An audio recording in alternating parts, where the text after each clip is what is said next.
Hello दोस्तों, नमस्कार। Santoshi IAS में आप सभी का एक बार फिर स्वागत है। पिछला वीडियो जो था थोड़ा सा इसी पे ब्रेक हो गया था, तो वो हमने अपलोड कर दिया था। चलिए आज यहाँ पर मल्चिंग मल्चिंग क्या होती है यहाँ से शुरू करते हैं। ये आपका दूसरा चैप्टर चल रहा है क्लास 8th एनसीईआरटी का। अब आपका डेली 3 बजे, आपका दोपहर में 3 बजे एनसीईआरटी आता रहेगा, ठीक है। तो डेली 3 बजे आप एक टाइमिंग बना लीजिए कि हमको आधे से 1 घंटे के बीच में डेली आपका एनसीईआरटी आपको पढ़ना ही पड़ेगा, ठीक है। क्योंकि ये एनसीईआरटी पढ़ने से ये होता है कि आपकी आंसर राइटिंग सही हो जाती है। एक बार एनसीईआरटी पढ़ लीजिए, इसके बाद आप आंसर राइटिंग करिए, देखिए आपके आंसर राइटिंग में काफ़ी अच्छा इम्प्रूवमेंट आएगा, ठीक है। तो चलते हैं हम यहाँ पर देखते हैं। हाँ, एनसीईआरटी हम कह रहे हैं, एक चीज़ और है कि आप हमसे पढ़िए या कहीं और से पढ़िए, जो आपको एक एक वर्ड पूरा बताए, एक्सप्लेन करे, वहाँ से पढ़ा करिए, ठीक है। ये नहीं कि आपका एनसीईआरटी का कोई शॉर्ट नोट्स बना के ला के दे दिया, ये तो वो मतलब आपको मेंस के लिए नहीं पढ़ा रहा है, फिर वो आपको प्री के लिए पढ़ा रहा है। तो प्री के लिए तो आपको कोई भी बुक पढ़ सकते हैं, लेकिन इसका एक मेन मतलब होता है कि ये मेंस के लिए, और प्री तो अपने आप ही क्लियर हो जाएगा। तो चलते हैं, हम शुरू करते हैं। यहाँ पर पहला हम देख, यहीं से हमारा शुरू करना है मल्च बनाना। अब 3 बजे आपका डेली आता रहेगा आज, ठीक है। पौधों के बीच अनावरित भूमि जैव पदार्थ जैसे परवाल से ढक दी जाती है, इससे मृदा की आर्द्रता रुकी रहती है। क्या होता है, आप गांव में देखे होंगे, होता है जैसे आपका कौन सा एक है, ए, वो है, ये आपका कद्दू होता है, ठीक है। कद्दू, खेत में कद्दू जब बैठाया जाता है तो उसके किनारे किनारे जो पुआल होता है वो रख दिया जाता है। या आपके दिमाग में और कौन सी कोई पौधा होगा जो बैठाया जाता है खेत में, और उसके किनारे किनारे जो पुआल होता है, पुआल मतलब जो धान पीट दिया जाता है तो उसका पोयरा बन जाता है, ठीक है। तो उसको आप क्या बहन, पुआल ऐसे बोला जाता है ना, ठीक। तो उसको आपको वो रख रख दिया जाता है। तो यहाँ कह रहे हैं जैव पदार्थ, मतलब ये एनसीईआरटी की लैंग्वेज है। तो यहाँ जैव पदार्थ या परवाल, जो परवाल रख दिया जाता है लाके, जैसे खेतों से लाके, वो तालाब उलाब से लाके परवाल रख दिया जाता है। तो वो क्या कहता है, जब वो रख दिया जाता है तो उसमें क्या होता है, उसमें नमी जो होती है, जैसे अब ज़्यादा धूप हो गई तो नमी उड़ गई, तो उसमें नमी उड़ने की संभावना कम रहती है, ठीक है। तो इसीलिए खेतों में, आप अब सोचे होंगे खेतों के आसपास पूरा मतलब खेतों में पुआल उवाल क्यों रखा जाता है। देखा, कई कई खेतों में पूरा पुआल ही रख दिया जाता है। तो उसी पे जैसे कद्दू हो गया, लौकी हो गया, इस सब खेत में ज़्यादा रखा जाता है ताकि वहाँ पर नमी बनी रहे। तो इसीलिए रखे जाता है कि ताकि आर्द्रता, नमी रुकी रहे, ठीक है। ये मल्च बनाना, आप मल्च कोई पूछेगा तो आप बता देंगे। हाँ देखिए, अब देखिए वेदिका फॉर्म क्या होता है और समुच्च रेखीय, मतलब समुच्च रेखीय जुताई क्या होता है। वेदिका फॉर्म को इंग्लिश में क्या कहते हैं आपको, ट्रेस फार्मिंग। इसको आपका ट्रेस फार्मिंग लिख देता हूँ इंग्लिश में, ताकि आपको कभी इंग्लिश में आ जाए तो आप याद रख लीजिए, ट्रेस फार्मिंग। इसको ट्रेस फार्मिंग कहते हैं। इसको क्या कहते हैं, काउंटर फॉलोइंग, ठीक है। तो लिख दीजिए काउंटर, ठीक है, CON, काउंटर प्लोइंग, PLOUGHING, ठीक है। तो काउंटर प्लोइंग और ये आपका ट्रेस फार्मिंग। तो देखिए इसमें इसमें अंतर क्या होता है। जो वेदिका फार्म होता है, देखिए लिखा हुआ है ट्रेस, देखिए चौड़े समतल सोपान अथवा वेदिका तीव्र ढालों पर बनाए जाते हैं ताकि सपाट सतह फसल उगाने के लिए उपलब्ध हो जाए, ठीक है। इस इनसे पृष्ठीय प्रवाह और मृदा अपरदन कम होता है। तो जैसे यहाँ पर देख रहे हैं वेदिका, ये तो यहाँ पर क्या होता है, इसमें यहाँ पर जो होता है थोड़ा थोड़ा सा, इसमें जैसे आपका ये है, ये मान लीजिए पहाड़ है, तो यहाँ थोड़ा थोड़ा सा यहाँ जगह लगा दिया जाता है, यहाँ बैरियर बना दिया जाता है, ताकि जो कोई भी पानी आए यहाँ से जो मृदा को बहाकर ना ले जा पाए, या कोई फसल रहे वो। और समुच्च रेखीय क्या होता है, देखिए समुच्च रेखीय वेदिका में अंतर देखिएगा, ये आपका समतल वाले भाग में भी बन सकते हैं, लेकिन समुच्च रेखीय क्या होता है, जैसे मान लीजिए ये आपका पहाड़ है, ये मैं कह रहा हूँ एक बिंदी यहाँ रखिए, एक बिंदी यहाँ रखिए, ये दोनों मिल गया, एक हो गया, ये यहाँ बिंदी, एक यहाँ, ये देखिए मिल गया। तो जो पहाड़ के किनारे किनारे ऐसे बनाया जाता है, मतलब उसको, ताकि आपका जो मतलब कोई चीज़ सीधे आ रही तो सीधे नहीं आकर यहाँ रुकेगी, फिर आगे बढ़ेगी, यहाँ रुकेगी, फिर आगे बढ़ेगी। तो उसी के लिए उसी के लिए ताकि मृदा का अपरदन कम हो। और पहाड़ी ढाल पर देखिए, एक पहाड़ी ढाल पर समुच्च रेखीय समांतर जुताई ढाल से नीचे बहते जल के लिए एक प्राकृतिक अवरोध का निर्माण करती है। तो मैं कह रहा हूँ, कोई जल आए अगर तो वो थोड़ा सा रुक रुक के आए। तो समुच्च रेखीय किसको कहते हैं कि एक इनकी ऊंचाई देखिए समान होती है। ऐसे यहाँ मान लीजिए बिंदु है, यहाँ है, तो ये पूरा ये इसीलिए समोच्च होता है, इसीलिए इनको समोच्च कहते हैं। तो कोई पहाड़ है तो किनारे किनारे पूरा ये थोड़ा सा समोच्च रेखीय जुताई कर दे, तो इसलिए समोच्च रेखीय बने। रक्षक मेखलाएं क्या कहलाती हैं, ये बताइए। रक्षक मेखलाएं इसको कहते हैं, जो रक्षक मेखलाएं को जो काउंटर बैरियर। तो काउंटर बैरियर क्या होता है, आप खेत हो देखे होंगे, आप अपना खेत देखे होंगे, कई लोग खेत में पश्चिमी साइड में ज़्यादा होता है, ये किनारे किनारे इस खेत में क्या किया जाता है, यूकेलिप्टिस होता है पेड़। ये देखिए शायद यूकेलिप्टिस का ही पेड़ दिख रहा है, या जिससे माचिस बनती है वो भी लगा दिया जाता है। तो जो माचिस बनता है या यूकेलिप्टिस होता है, यहाँ लगा दिया जाता है किनारे किनारे पर, ताकि क्या होता है वो रक्षा करे। जैसे आपके में यहाँ पर मान लीजिए मिट्टी है या कोई फसल है, बहुत तेज़ हवा चल रही है, तो ये उस साइड से मान लीजिए उस साइड से बहुत तेज़ हवा आ रही है, यहाँ पर आपकी फसल लग रही है, तो फसल क्या हो जाएगा, पूरा इधर उधर हो जाएगा, मतलब फसल गिर जाएगा, चाहे धान हो, चाहे गेहूँ हो, चाहे कोई और फसल हो, सरसों हो, तो गिर जाएगा, तो बेकार हो जाएगा। फिर जब ये रक्षक मेखलाएं मतलब काउंटर बैरियर लगा रहेगा, तो बैरियर मतलब क्या, ये हवाओं को रोकेगा। कैसे, जब आपका हिमालय है तो साइबेरिया की हवा को रोकता है अंदर आने भारत के, नहीं तो अगर हिमालय ना होता तो आज हम सब जम गए होते, इतनी ठंडी पड़ती।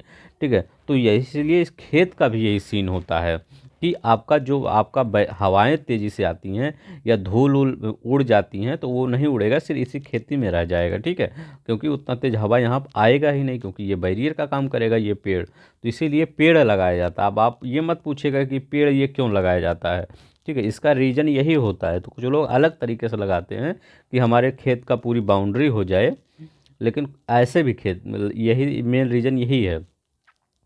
तटीय प्रदेशों और शुष्क प्रदेशों में पवन गति रोकने के लिए वृक्ष कतारों में लगाए जाते हैं, ताकि मृदा आवरण को बचाया जा सके। ठीक है, तो मृदा आवरण को ऐसे कहे नहीं, अगर तेज हवा चलेगी तो मृदा उड़ के दूसरी जगह चली जाएगी, मतलब उसका थोड़ा सा ही पार्ट है, धूल उल ही उड़ेगा, लेकिन उड़ेगा तो थोड़ा थोड़ा डेली उड़ रहा है तो एक दिन आधा उड़ ही जाएगा फिर। ठीक है, अब देखिए समोच्च रेखीय रोधिकाएं क्या होती हैं, ये भी आपका बहुत इंपॉर्टेंट है। समोच्च रेखाओं पर रोधिकाएं बनाने के लिए पत्थरों, घास, मृदा, मान लीजिए आपके गांव में एक कोई छोटी सी नदी बह रही है, छोटी सी नदी मान लीजिए, तो वहाँ पर क्या होता है, वहाँ पर बरसात के दिनों में क्या लगा दिया जाता है, एक बाढ़ लगा दिया जाता है ऐसे। तो जितनी भी मतलब इधर से जल जा रहा है, इधर मान लीजिए इधर से जल जा रहा है, तो यहाँ पर जब बाढ़ लगाया जाता है तो मछलियाँ क्या होती है, यहीं रुक जाती है और पानी आराम से अपना चला जाता है। ऐसे मछलियों के लिए ऐसे उसके लिए भी किया जाता है कि मिट्टी ना जा पाए, तो यहाँ पर घास फूस ढेर सारे पत्थर ऐसे रख दिया जाता है यहाँ बीच में। हम तो ये मछली के लिए इसलिए आपको एग्जांपल दिए ताकि मछली के बारे में आप जानते होंगे, इसीलिए बता दिए। तो ऐसे मेरे मेरे से एनसीईआरटी पढ़ने का मतलब रियल लाइफ से रिलेट करके पढ़ाऊँगा एनसीईआरटी। तो यहाँ पर देखिए ये आप पत्थर रख दिए, अब पानी अपना क्रॉस हो जाएगा, और इसके बाद पानी मतलब जो यहाँ मिट्टी रहेगी, मिट्टी यहीं जमी रहेगी, मतलब वहाँ मिट्टी यहीं पड़ी रहेगी। ठीक है, या आपका खेत हो चाहे नहर हो कुछ भी हो, जिसको आप मिट्टी कटने से बचाना चाहते हैं, तो वही यहाँ पर होगा। ठीक, तो यही समोच्च रेखीय रोधिकाएँ। समोच्च रेखीय रोधिकाएँ पत्थरों, घास, मृदा का उपयोग किया जाता है। रोधिकाओं के सामने जल एकत्र करके खाइयाँ बन, देखिए ट्यूबवेल होता है, ट्यूबवेल देखे हैं, जो ट्यूबवेल ऐसे होता है, ऐसे मान लीजिए ट्यूबवेल है, तो ये ऐसे गिरता रहता है पानी, लेकिन यहाँ पर देखेंगे आपका एक चबूतरा टाइप बना दिया जाता है। चबूतरा टाइप मतलब क्या, एक उसका बना दिया जाता है ईंट ऊंट का, तो ये ईंट ऊंट का प्लास्टर करके ये गड्ढा बना दिया जाता था, फिर इससे पानी निकलता, ताकि यहाँ से जो पानी आए, मतलब ज़्यादा मिट्टी का अगर यहाँ कुछ ना बनाया तो जितने इतने आता तो पूरा यहाँ गड्ढा ही हो जाता। ठीक है, इसीलिए बनाया जाता है। तो यही है, मतलब कुछ भी आप समझ लीजिए कि मिट्टी कटने से बचाने के लिए। अब देखिए यहाँ पर क्या है, यहाँ जैसे पेड़ पौधे हैं तो मिट्टी कटेगी नहीं, यहाँ पेड़ पौधे नहीं है, ये मिट्टी आपका बह के चला जाएगा। ठीक है, यही किया गया है अभी जो बताएं। चट्टानी बांध भी यही होता है। प्रवाह को कम करने के लिए नालियों की रक्षा करिए, मृदा की क्षति, चट्टानी बांध का निर्माण किया जाता है। तो इतना जो इधर चारों शब्द दिया गया है, ये सब लगभग यही है कि मिट्टी के कटाव को बचाना, बीज की फसल उगाना। देखिए, वर्षा दोहन से मृदा को सुरक्षित रखने के लिए अलग अलग समय पर भिन्न भिन्न फसलों को एकांतर क्रम में उगाना। मान लीजिए क्या उगाते हैं आप, ये गेहूं जब बैठा देते हैं, ठीक है, गेहूं बैठा देते हैं, तो उसके बीच में आप क्या बैठा देते हैं, सरसों भी बैठा देते हैं। मतलब जैसे गेहूं बैठाते हैं तो उसके किनारे किनारे क्या होता है, सरसों, या बीच में भी कहीं कहीं आपका गेहूं के सरसों हो जाता है, ठीक है। तो वो क्या करता है, सरसों तो बड़ा हो जाता है और ये गेहूं छोटा ही रहता है, लेकिन उसका दोनों का कोई ज़्यादा, दोनों एक मतलब वो कंपटीशन नहीं करते कि हम बढ़ेंगे ज़्यादा पहले, ये तो कंपटीशन अलग होता है, क्योंकि एक बहुत बड़ा है एक छोटा ही रहता है, ठीक है।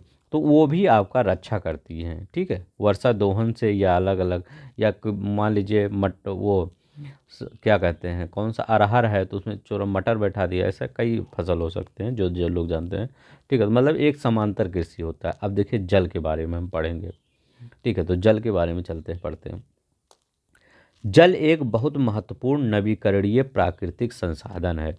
भूपृष्ठ का 3/4 करें, भूपृष्ठ का 3/4 भाग जल से ढका है। तो पहले याद रखिएगा, जल एक नवीकरणीय प्राकृतिक संसाधन है। भूमि किससे ढका है, भूमि का भाग 3/4 जल से ढका है, इसलिए इसे जलग्रह भी कहा जाता है।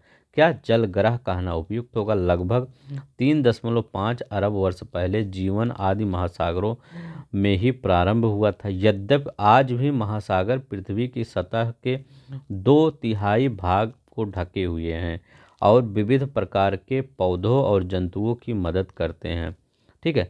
महासागरों का जल ये लवणीय है और मानवीय उपभोग के लिए उपयुक्त नहीं है, ठीक है। तो इनका कहने का मतलब क्या, वो तो सभी जानते हैं, ये मान लीजिए पृथ्वी है, इसमें तो जितना जल है तो उसका लगभग क्या जो है जल वो अलवड़ है। तो ये 2.7 ही आपका मतलब फ्रेश वाटर है, और 2.7 से जितना बच गया लगभग 97 के करीब आएगा, तो वो आपका क्या होता है, अलवड़, वो लवड़ जल हो गया। लवड़ मतलब आपका जो नमकीन खारा जल होता है वो आप पी नहीं सकते हैं, ठीक है।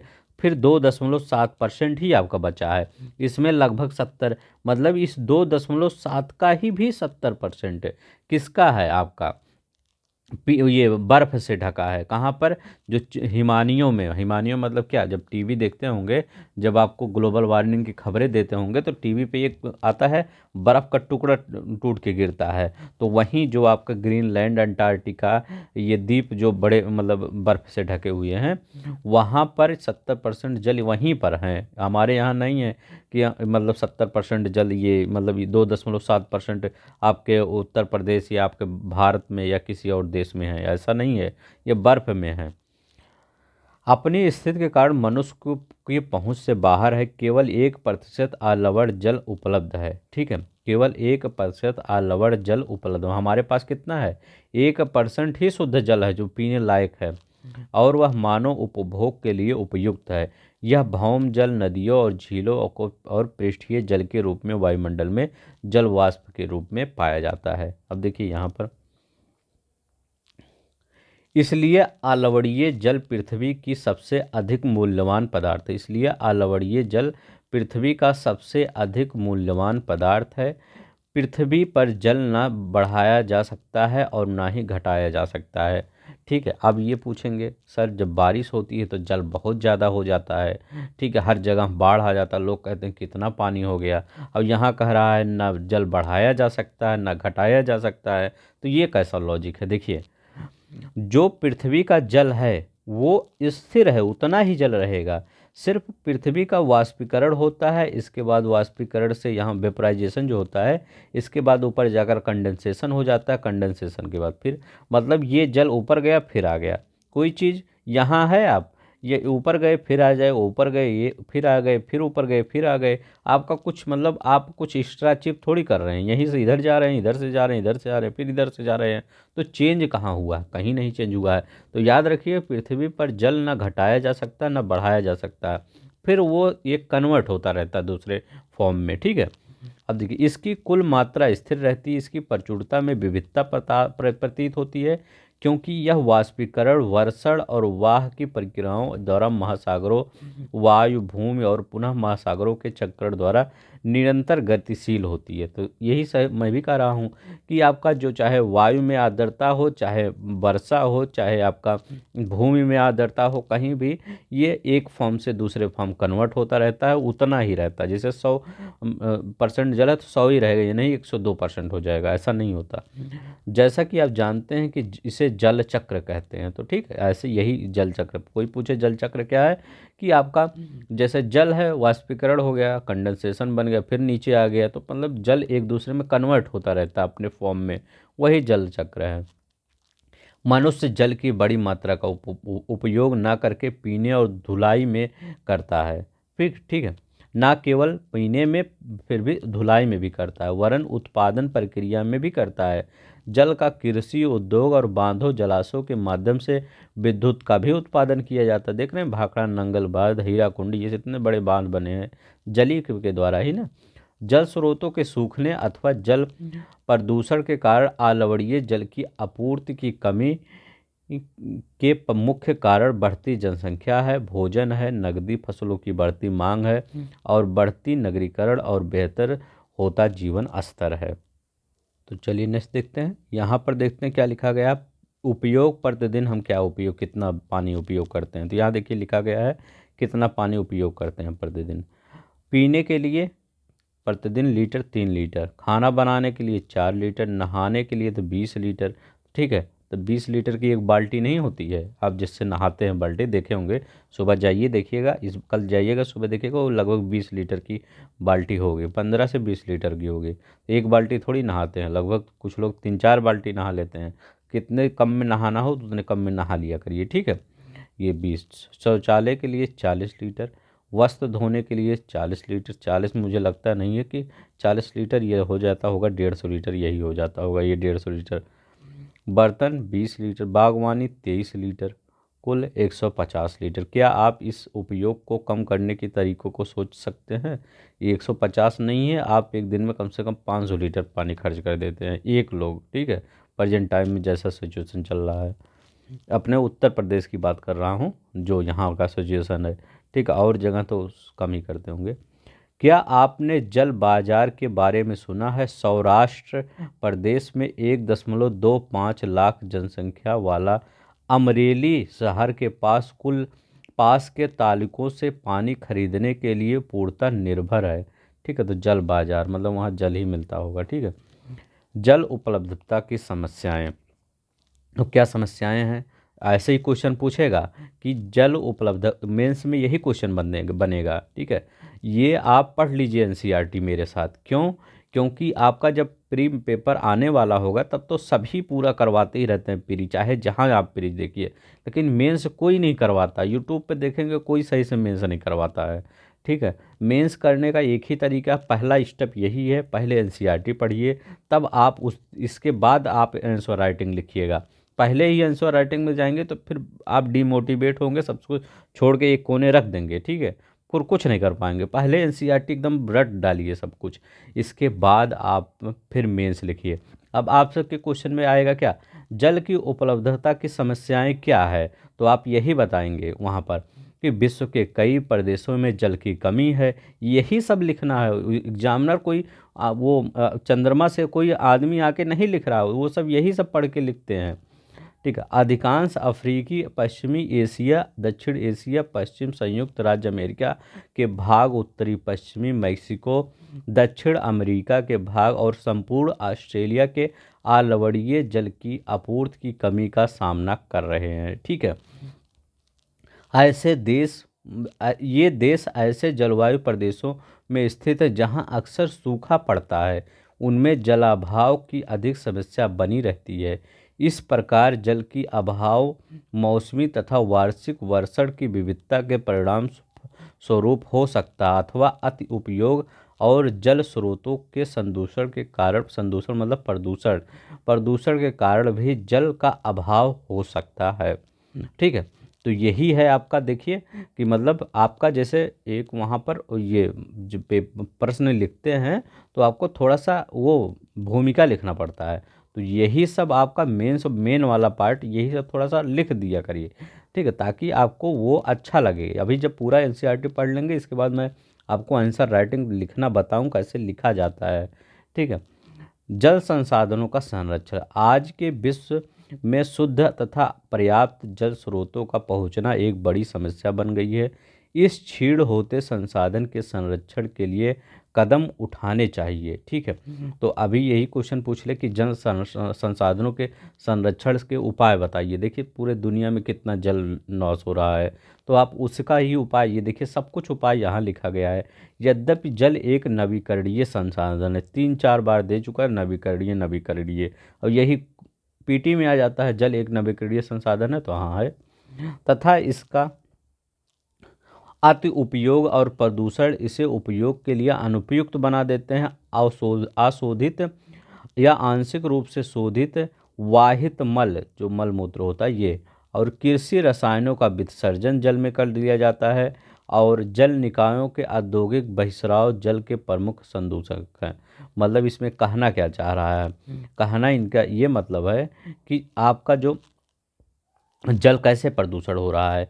जैसे मल मूत्र हम सब क्या करते हैं, ये नालियों में फेंक देते हैं, कोई भी केमिकल होगा उसको धुल देंगे, तो वो ये नहीं सोच रहे हैं कि ये कहाँ जाएगा। वो कितना भी हैजार्डस कम केमिकल हो उसको धुल देते हैं, उसको बाद नदी में फेंक देते हैं। कृषि रसायन हो गया, आप क्या यूरिया पोटास ये सब यूज किए रहे हैं, इसके बाद बारिश होती है, वो खेत का पानी नदी में जाता है, फिर प्रदूषण हो जाता है। ये अब जल निकायों, अब देखिए औद्योगिक वाले क्या करते हैं, ये औद्योगिक वाले कुछ भी बन रहा है, जूता चप्पल किसी भी कंपनी लगी है, उसका जितना कचरा आता है सब नदी में फेंक दिया जाता है। तो यही सब लिखना है और क्या। इसमें नाइट्रेट धातुएं शामिल है, पीड़कनाशी जल को प्रदूषित कर देते हैं। इसमें अधिकांश रासायन अजैव निम्नीकरण होने के कारण जल द्वारा मानव शरीर में पहुंच जाते हैं। तो यही होता है कि वो जल नदी वाला मानव पीता है, फिर मानव के शरीर में पहुंच जाता है, मानव खुद ही अपनी बीमारी ले रहा है। इन प्रदूषकों को जल निकायों में छोड़ने से पूर्व बहिस्रावों की उपयुक्त विधि से शोधित करके जल प्रदूषण नियंत्रित किया जा सकता है। मतलब इनका क्या कहने का मतलब, जब जैसे नदी में छोड़िए तो वहाँ पर मशीनरी आती है, वहाँ से पास करिए, ताकि ये आपका जितनी भी इसमें से हैजार्डस केमिकल ये सब हों वो यहाँ पर रुक जाएं, ठीक है। लगाया गया है, सरकार ऐसे सोच रही है, ऐसे करती भी है। देखिए कानपुर में बहुत बड़ा लगाया गया है। वन और वन वनस्पति आवरण धरातलीय प्रवाह को मंद करते हैं। वन और वनस्पति और भूमिगत जल को पुनः पूरित करते हैं। जल संग्रहण पृष्ठीय प्रवाह को बचाने की दूसरी विधि है। जल रिसाव को कम करने के लिए खेतों को सिंचित करने वाली नहरों को ठीक से पक्का करना चाहिए, ठीक है। तो जल रिसाव को कम करने के लिए खेतों को सिंचित करने वाली जो नहरें हैं उनको ठीक से पक्का करिए। रिसाव और वाष्पीकरण से होने वाली जल क्षति को रोकने के लिए क्षेत्रों में स्प्रिंकलों की सिंचाई करना बहुत अधिक प्रभावी है। इनका मतलब कहने का जानते हैं क्या है, कि क्या होता है अभी हम सब कैसे सिंचाई क्या करते हैं। तो जैसे मैं तो गांव में मतलब रहा हूँ कुछ साल, मतलब मैं जानता हूँ कैसे क्या होता है। आप सब जैसे नहीं रहे होंगे तो मैं बता रहा हूँ। देखिए क्या होता है, ये ट्यूबवेल है, तो ट्यूबवेल आपका ये आपका जब चलता है ये, तो ये खेतों में पानी जाता है, ठीक है। खेतों में से पानी चला जाता है, जैसे गन्ना लगाया गया है तो इस गन्ने में सिंचाई। तो गन्ना क्या होता है, गन्ने में थोड़ी सी ही गन्ने मतलब गन्ने के जड़ में ही चाहिए पानी, लेकिन ये पूरा इधर सब फैल गया है, इधर सब। अब गन्ने में तो उतना पानी चाहिए तो पूरा हो गया, ये सब पानी इधर फैल गया, इधर पानी फैलने का क्या है, वो आप कहेंगे नमी ये गन्ने के जड़ में चला गया है, और जो इधर फैल गया है इसका कोई नहीं, वो तो धूप होगा फिर सूख जाएगा, पानी तो बर्बादी हुआ। तो आपका नीचे वाला जल तो बर्बादी हुआ, वो मानते हैं कि वो ऊपर जाएगा फिर नीचे आ जाएगा, लेकिन क्या बर्बाद तो हुआ जल आपका, नीचे वाला जो दोहन हो रहा है यहाँ से। तो यही है कि जो सिर्फ स्प्रिंकल सिंचाई होता है, स्प्रिंकल सिंचाई यही होता है कि जब ऐसे करेंगे तो वो आपका थोड़ा थोड़ा सा ही पानी गिरेगा, लेकिन धीरे धीरे धीरे, अभी जैसे किसी कहीं पे भी थोड़ा थोड़ा अगर गिर रहा तो ढेर सारा मतलब जल हो जाता है। ये कहते हैं ना, ये कहाँ से गिर रहा पानी, मतलब कहीं टंकी थोड़ी सी, मतलब टंकी है वो थोड़ी सी फटी है तो उससे भी अगर जल गिरता रहता है तो पूरा फैल जाता है जल। ठीक है, तो ऐसे ही ये भी होता है, थोड़ा थोड़ा गिरता है लेकिन ये पूरा सींच देता है, इसको सिंचित कर देता है सींच। ठीक है, तो ये वाला आज की विधियाँ उपयोग कर रहे हैं, लेकिन अभी गांव में इतनी ज़्यादा ये विधि प्रचलित नहीं है। ठीक है, अभी वही जो पुराना वाला मेथड है वही सब यूज करते हैं। अब देखिए, प्राकृतिक वनस्पति और वन्य जीव। देखिए, अगर आपको पसंद आ रहा होगा तो प्लीज़ सब्सक्राइब कर दीजिए, मैं बिलीव दिलवाता हूँ आपको, ऐसे पढ़ा दूंगा ये एनसीईआरटी कि आपको पता ही नहीं चलेगा किस प्रकार से हमने पढ़ लिया। स्कूल के बच्चे हस्तलिप प्रदर्शनी में घूम रहे हैं। हस्तलिप क्या, हस्तशिल्प क्या होता है? अरे जो मतलब आपका ये हाथों से बनाया जाता है ना, जैसे आपका क्या होता है, पहले क्या होता था गांव में, पहले होता था ये जो आपका आजकल तो कटोरी, ये सब कटोरी, पहले एक कटोरी टाइप होता था, उसको क्या बनाया जाता था, हाथों से बनाया जाता था। ठीक है, इस कटोरी टाइप, उसमें क्या कोई सामान, जैसे कोई कुछ मांग रहा है तो उसी में रख के दे दिया जाता, वो हाथों से बनाया जाता था। वो आपका एक मतलब आता था, वो मतलब होता है, मतलब खेतों में वो क्या कहते हैं उसका, झाड़ी होती है एक झाड़ी, उसी से आपका बनाया जाता था ये। ठीक है, तो ये आज भी कहीं कहीं यूज होता है, लेकिन अब बहुत कम हो गया, अब तो सब रेडीमेड आ गया, चाइना वाला। तो आज उतना नहीं ये सब, लेकिन ये हमारी संस्कृति है, इसको रखना चाहिए, सहेजना चाहिए। ठीक है, ये नहीं कि ये बहुत पुराना मॉडल है, पुराना मॉडल नहीं, हमारी संस्कृति है ये। हस्तशिल्प हो गया, प्रदर्शनी में घूम रहे हैं। प्रदर्शनी की वस्तुएं देश के विभिन्न भागों में एकत्रित की गई थी। मोना ने एक थैला में हाथ से उठाया और उत्साह से कहा, यह बहुत सुंदर हैंडबैग है। मतलब ये पूर्वी क्षेत्रों में ये सब ऐसा चीज़ बनाया जाता है आज भी। हमारे यहाँ थोड़ा सा लोग अब शिफ्ट हो गए हैं चाइना माल की तरफ, लेकिन पूर्वी क्षेत्रों में जैसे ईस्ट इंडिया में, ये नॉर्थ ईस्ट में, ये अभी सब ये सब बनता है। अध्यापिका ने कहा, हाँ यह जूट से बना है। क्या आप उन टोकरियों, दीप, छत्रों और कुर्सियों को देखते हैं? ये बेंत और बांस की बनी है। भारत के पूर्वी, देखिए लिखा गया है, पूर्वी और उत्तर पूर्वी आर्द्र प्रदेशों में, जैसे भारत है अपना अपना ये पूरा भारत में बनाता हूँ, ये अपना पूरा भारत है, तो ये आपका जो ये जो ये अपना ये वाला एरिया है, ये यहाँ पर है, तो ये इस एरिया में बहुत लंबे पैमाने पर हस्तशिल्प बनाया जाता है। बांस प्रचुर मात्रा में पैदा किया जाता है। जिससे रेशमी स्टाफ देखकर उत्साहित थी। यह खूबसूरत स्टाफ देखो, अध्यापिका ने स्पष्ट किया कि रेशम कीटों से प्राप्त किया जाता है, जो शहतूत के पेड़ों पर पाले जाते हैं। बच्चे समझ गए कि पौधों में अनेक विभिन्न उत्पाद प्रदान करते हैं, इनका उपयोग हम अपने दैनिक जीवन में करते हैं। ठीक है, देखिए, अब अगर कोई चीज़ आ जाए आपको नॉर्थ ईस्ट के बारे में लिखने को, तो ये सब थोड़ा थोड़ा तो लिख ही सकते हैं कि मतलब 150 वर्ड से लिखना है, 200 वर्ड से लिखना है, तो कुछ आपके दिमाग में नहीं आ रहा है, कोई अच्छी चीज़ पे डिस्कशन करना, तो ये भी बता सकते हैं कि भारत के पूर्वी क्षेत्रों में बांस प्रचुर मात्रा में पाया जाता है, वहाँ से कई आपके सामान बनाए जाते हैं, यही सब लिखिए। और क्या, वहाँ कुछ और थोड़ी लिखना है कि मंगल ग्रह पे क्या चल रहा है। प्राकृतिक वनस्पति और वन्य जीव केवल स्थल मंडल, जलमंडल, वायुमंडल के बीच जुड़े सक्रिय क्षेत्र में ही पाए जाते हैं, जिसे हम जैव मंडल कहते हैं। जैव मंडल, देखिए ये जैव मंडल याद रख लीजिए किसे कहते हैं। प्राकृतिक वनस्पति वन्य जीव केवल स्थल मंडल और जलमंडल और वायुमंडल के बीच एक सक्रिय क्षेत्र में जुड़े होते हैं, जैव मंडल कहते हैं। ठीक है, तो ये इतना याद रखिएगा। कोई भी जीव हो, चाहे वो स्थल मंडल हो, ठीक है, या जल मंडल हो या वायुमंडल हो। स्थल मंडल मतलब जैसे गाय, भैंस, मनुष्य और सब जानवर होते हैं वो सब। जल मंडल मतलब जो मछलियाँ उछलियाँ होती हैं, और वायुमंडल मतलब जो कीड़े उड़े होते हैं, पक्षी उक्षी, ये वायुमंडल में रहते हैं। तो ये सब मिलके क्या होता है, जैव मंडल बना देते हैं, पूरा जैव मंडल। तो जैव मंडल पूरा एक ही होता है। ठीक है, पूरा ये सब जब मिलते हैं तो एक सकला क्षेत्र बन जाता है, जिसे जैव मंडल कहते हैं, वही लिखा गया है। जैव मंडल में सभी जीवित जातियां जीवित रहने वाले के लिए एक दूसरे के परस्पर संबंधित और निर्भर रहती हैं। तो जैव मंडल मतलब क्या, जैव मतलब क्या, जीवित होंगे, तो मृत्यु थोड़ी होंगे, जीवित। इस जीवन पर आधारित तंत्र को परतंत्र कहते हैं। ठीक है, परितंत्र कहते हैं, याद रखिएगा। ठीक है, परतंत्र मतलब इकोसिस्टम। ठीक है, वनस्पति और वन्य जीव बहुमूल्य संसाधन है। ठीक है। वनस्पति और वन्य जीव, वनस्पति मतलब पेड़ पौधे, और वन्य जीव, वन्य जीवन मतलब वन में जो जीवन होते हैं वो सबकी सबकी बात कर रहा है। पौधे हमें इमारती लकड़ी देते हैं, प्राणियों को आश्रय देते हैं, ऑक्सीजन उत्पन्न करते हैं जिनसे हम सांस लेते हैं, फसलों को उगाने के लिए आवश्यक मृदा की सुरक्षा करते हैं। रक्षक मेखला, ठीक है, याद रखिएगा रक्षक मेखला। अब पूछेंगे ये रक्षक मेखला क्या चीज़ है, तो ये शेल्टर बेल्ट होते हैं। क्या होते हैं? शेल्टर बेल्ट के रूप में कार्य करते हैं, ठीक है। तो ये रक्षक मेखला मतलब शेल्टर बेल्ट मतलब ये किसी चीज़ को आंधी तूफान से भी बचाते हैं। ऑक्सीजन तो उत्पन्न ही करते हैं। आपका एक घर, मान लीजिए आपका घर एक सुनसान एरिया में, वहाँ कोई पेड़ पौधा नहीं है, आप कितना भी मजबूत घर बनाए रहेंगे, अगर आंधी तूफान तेज़ से आया तो आपका घर आधा तो उड़ा के दूसरे जहाँ ले के चला जाएगा।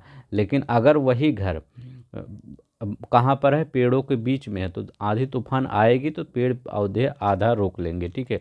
वो भले अपने आप को सह लेंगे, इधर उधर गिर जाएंगे, लेकिन आपकी रक्षा कर देंगे, ठीक है। तो यही होता है, रक्षक मेखला के रूप में भी कार्य करते हैं। भूमिगत जल के संग्रह में सहायता करते हैं, ठीक है। तो भूमिगत जल के संग्रह में भी सहायता करते हैं पेड़ पौधे।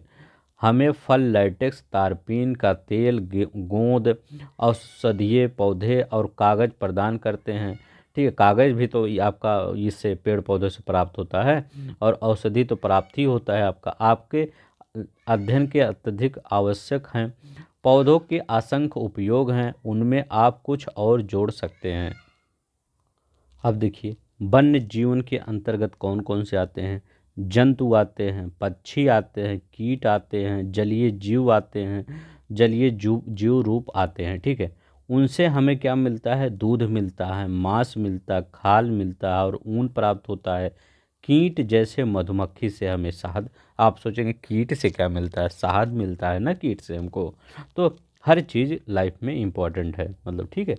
फूलों के परागण के में मदद करती हैं, कीट भी फूलों के परागण में मदद करती हैं। परागण मतलब क्या?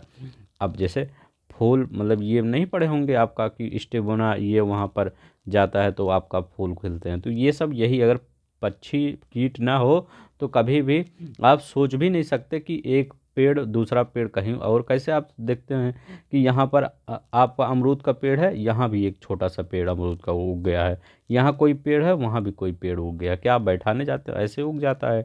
तो वो सब पक्षी ही करते हैं, उसका बीज ले जाके गिरा देते हैं या उस पर बैठते हैं, फिर उस पर बैठते हैं, तो वो स्टिग्मा ये वाला सिस्टम होता है, पॉलीग्रेशन वाला, तो वो भी होता है। परतंत्र अपघटन के रूप में महत्वपूर्ण भूमिका निभाती है। चिड़िया अपने भोजन के लिए कीटों पर निर्भर करती है, अपघटकों के रूप में कार्य करती है। गिद्ध मृत जीव जंतुओं को खाने के लिए एक अपमार्जक है, ठीक है। तो गिद्ध क्या है? जो जीव जंतुओं को खाता है वो आपका क्या है? वो अपमार्जक है। अपमार्जक क्या होता है? डीकम्पोजर होता है, जो डीकम्पोजर होता है वो। और पर्यावरण का एक महत्वपूर्ण शोधक समझा जाता है, इसलिए प्राणी चाहे बड़े हों या छोटे हों सभी प्रतंत्र में संतुलन बनाए रखने के लिए अनिवार्य है। अब देखिए प्राकृतिक वनस्पति का वितरण। वनस्पति की वृद्धि मुख्य रूप से तापमान, आर्द्रता पर निर्भर करती है।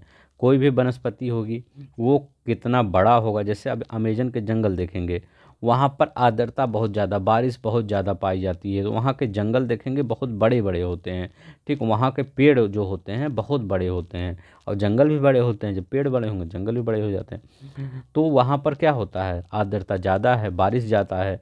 और जहाँ पर तापमान है ही नहीं, रेगिस्तान में देख लेंगे, वहाँ तापमान वो मतलब जहाँ पर बारिश होती नहीं वहाँ तापमान बहुत ज़्यादा है, तो रेगिस्तान में कहाँ पेड़ है? कोई पेड़ नहीं है। और कुछ ऐसे स्थान होते हैं जहाँ पर आपका घास होता है, जहाँ थोड़ा कम बारिश होती है, ठीक है, तो वहाँ घास उग जाते हैं, ठीक है। तो ये सवाना के घास होस। तो वनस्पति की, विश्व की वनस्पति मुख्य 4 वर्गों में विभाजित किया जाता है। जैसे वन हो गया, जैसे अमेजन वाला हो गया, घास हो गया जैसे सवाना वाला हो गया, गुल्म हो गया, और टुंड्रा हो गया। अब पूछेंगे ये गुल्म क्या होता है? तो गुल्म का होता है आपका स्क्रब, याद रखिए, SCRUB, स्क्रब्स होता है, ये होता है। और टुंड्रा, ठीक है, ये सब आपके होते हैं। अभी देखिए सब है देखिए भारी वर्षा वाले क्षेत्रों में विशाल वृक्ष उग जाते हैं, जैसे हमने अमेजन का सीन बताया कि अमेजन में क्या होता है, बहुत ज़्यादा बड़े बड़े पेड़ उगते हैं क्योंकि हमेशा बारिश होती रहती है। इस प्रकार के वन प्रचुर जल आपूर्ति वाले क्षेत्रों में ही पाए जाते हैं। जैसे जैसे आर्द्रता कम होती है वैसे वैसे वृक्षों के आकार और उनकी सघनता कम होती जाती है। जैसे आपका मतलब जैसे जैसे आर्द्रता कम, हमारे यहाँ जैसे आपका उत्तर प्रदेश में देखेंगे वृक्षों की ज़्यादा सघनता थोड़ी है। एक वृक्ष यहाँ है तो एक वृक्ष कम से कम 100 मीटर दूर पे है, मतलब थोड़ा थोड़ा दूर पे है। लेकिन जंगल में चले जाएंगे, अमेजन के जंगल में एकदम पास ही एकदम अंधेरा ही रहेगा। कहीं कहीं जंगल तो इतने घने हैं कि वहाँ दिन में और रात में पता ही नहीं चलता ये अंधेरा है कि उजाला है। ठीक है। सामान्य वर्षा वाले क्षेत्रों में छोटे आकार वाले वृक्ष और घास उगते हैं, जिससे विश्व के घास स्थलों का निर्माण होता है। ठीक है, जैसे प्रेरी हुआ आपका और सवाना हुआ आपका, पुष्टाज हुआ, ये सब घास के मैदान जहाँ पर थोड़ा कम बारिश होती है।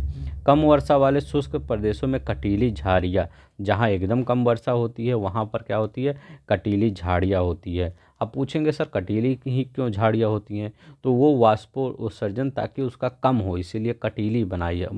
वो अपने आप को ढाल लिए हैं किसके अकॉर्डिंग, इन्वायरमेंट के, परिस्थिति के अकॉर्डिंग।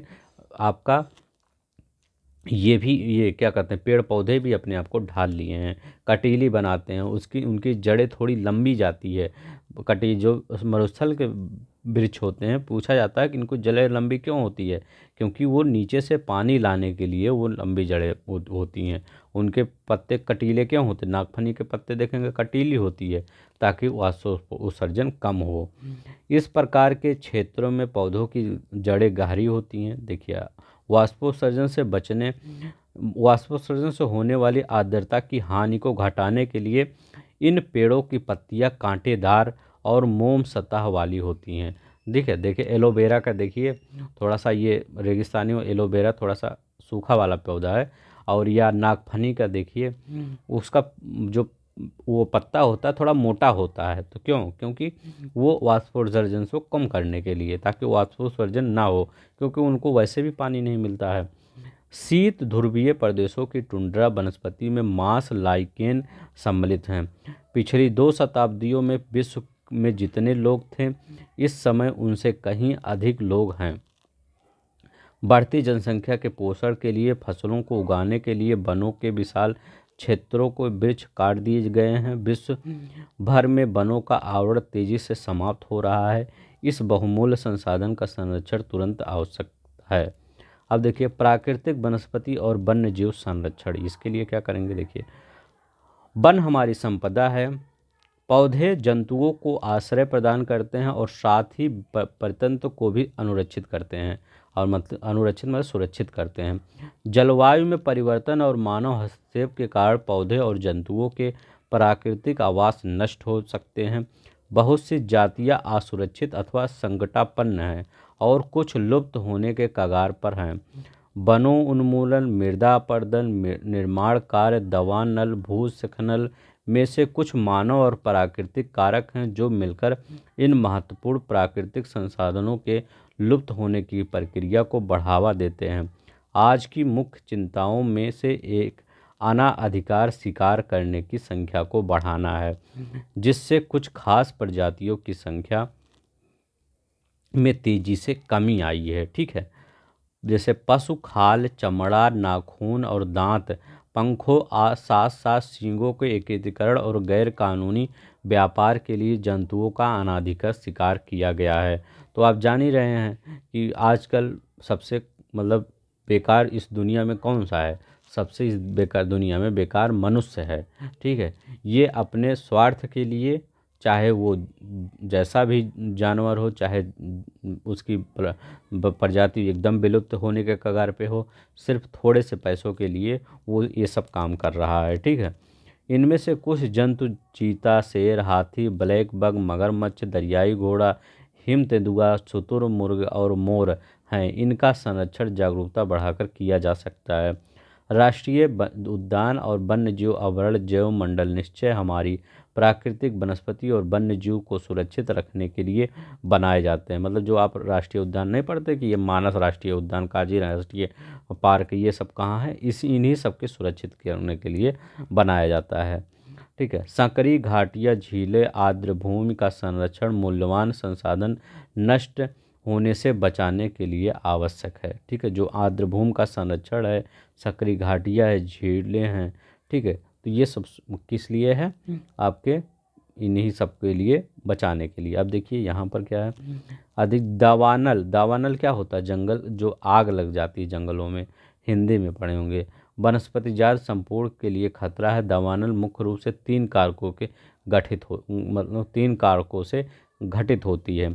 तड़ित झंझा के कारण प्राकृतिक अग्नि का लगना। अब देखिए मेंस में अगर आपसे क्वेश्चन पूछ लिया जाए कि जंगलों में जो आग लग जा रही है वर्तमान युग की बहुत बड़ी समस्या है, ठीक है, प्रेजेंट टाइम की बहुत बड़ी प्रॉब्लम है, इसको कैसे आप ट्रिकल करेंगे और इसको आप कैसे मतलब सॉल्व करेंगे। अगर आप किसी क्षेत्र के, ऐसे क्षेत्र के अधिकारी हैं कि जहाँ पर जंगल हैं काफ़ी, छत्तीसगढ़ में मान लीजिए अधिकारी हैं आप, तो वहाँ पर डीएम हैं, तो क्या करेंगे, तो आप क्या पहले बोलेंगे कैसे लगती है, तो क्या है, तड़ित झंझा के कारण ऐसे लगती है, लोगों की लापरवाही के कारण, घास फूस जनित ऊष्मा के कारण अग्नि का लगना, स्थानीय लोगों, उद्यमी शरारती लोगों द्वारा किसी उद्देश्य से अग्नि लगाना। ठीक है। कुछ शरारती तत्व भी होते हैं समाज में जो मतलब वो सबसे बेकार इंसान होते हैं जो ये सब करते हैं। क्यों? क्योंकि वो सब ये सब कर देते हैं तो वो नहीं देखते जंगल के साथ जो बेचारे जीव जंतु हैं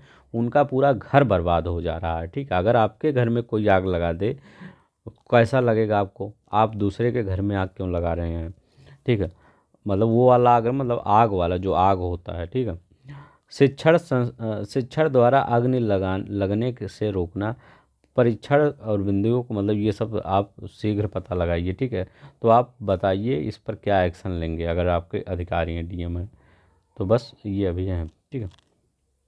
यहाँ तो देखते हैं, यदि प्रजातियों की सापेक्ष संख्या को भंग ना किया जाए, ठीक है, पर्यावरण को संतुलन बना रहता है। विश्व के अनेक भागों में मनुष्य ने अपने क्रियाकलापों अनेक प्रजातियों के प्राकृतिक आवासों में उथल पुथल कर दी है। अनेक पक्षियों और जीव जंतुओं के अंधाधुंध शिकार के कारण या तो वो विलुप्त हो गए हैं या विलुप्त होने के कगार पे हैं। क्या आप देखते हैं, आप मोर ओर कहीं देखते हैं, कभी मोर देखने को आपको नहीं मिलता होगा। ठीक है। बहुत अरसा हो गया होगा आपको देखे मोर। ठीक है।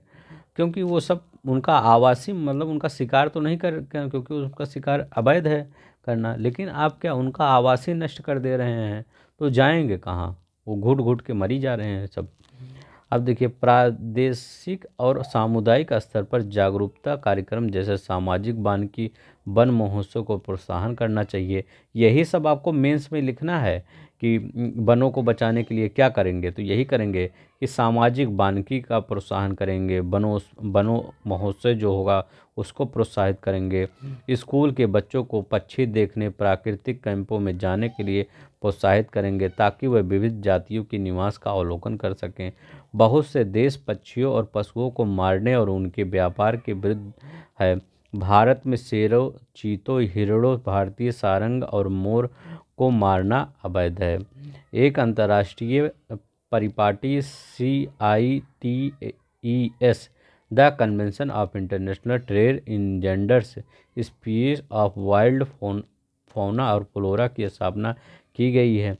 इसने प्राणियों और पक्षियों की अनेक जातियों की सूचियां तैयार की है। इस सूची में दिए गए सभी पक्षियों और प्राणियों के व्यापार करने पर प्रतिबंध लगाया गया है और प्राणियों का संरक्षण प्रत्येक नागरिक का नैतिक कर्तव्य है। ठीक है। तो ये है सब आपका। चीतलों का झुंड है, ये चीतल है। ये काजीरंगा में हाथियों का झुंड है। जैव मंडल निचय क्या होता है ये बताइए। जैव मंडल निचय, निचय मतलब बायोस्फीयर रिजर्व, इसको मतलब कहते हैं बायोस्फीयर, या वैश्विक नेटवर्क द्वारा जुड़े रक्षित क्षेत्रों की एक श्रृंखला है जिसे संरक्षण और विकास के बीच संबंध को प्रदर्शित करने के इरादे से बनाया गया है। बायोस्फीयर रिजर्व है। और कुछ था यहाँ पर, हाँ बस अभी इतना ही, तो अब ये इसको याद रख लीजिएगा क्या क्या है अब। ठीक है, ये जो the convention of international endangered species on flora on फोरा, एक अंतर्राष्ट्रीय समझौता है। ठीक है, तो यहाँ पर एक चीज़ छूटा था, हाँ, राष्ट्रीय उद्यान वर्तमान और भविष्य की पीढ़ी के लिए एक या एक से अधिक प्रतंत्रों इकोसिस्टम की पारिस्थितिकी एकता की रक्षा के लिए नामित किया गया प्राकृतिक क्षेत्र। राष्ट्रीय उद्यान क्या है, मतलब जो वर्तमान है और भविष्य, जैसे कोई आपका जानवर है उसके वर्तमान प्रजाति को संरक्षित करना, उसके भविष्य के प्रजाति को, जब वर्तमान संरक्षित करेंगे तो भविष्य अपने आप, तो ये दोनों को जब संरक्षित करेंगे तो उसी राष्ट्रीय उद्यान में करेंगे। यही आपको इसी रक्षा करने के लिए ये बनाया गया है राष्ट्रीय उद्यान। ठीक है, तो बस अब इतना ही आज के लिए। ठीक है, अब इसके बाद हम क्या पढ़ेंगे, तीसरा चैप्टर पढ़ेंगे। तो तीसरा चैप्टर इसका आंसर, क्वेश्चन आंसर हम आपका जो डेली रिवीजन आता है उसमें कर लेंगे। ठीक है, तो आपको भी आराम रहेगा क्योंकि एनसीईआरटी का भी क्वेश्चन आंसर चलेगा। ठीक है, वहाँ पर तो आप जो क्वेश्चन आंसर होगा वहाँ पर जिसका जितना भी एनसीईआरटी का क्वेश्चन आंसर होगा उसको भी लगाया करेंगे। ठीक है, ताकि आपका एनसीईआरटी का भी क्वेश्चन आंसर घटना चक्र के साथ कंप्लीट होता रहे।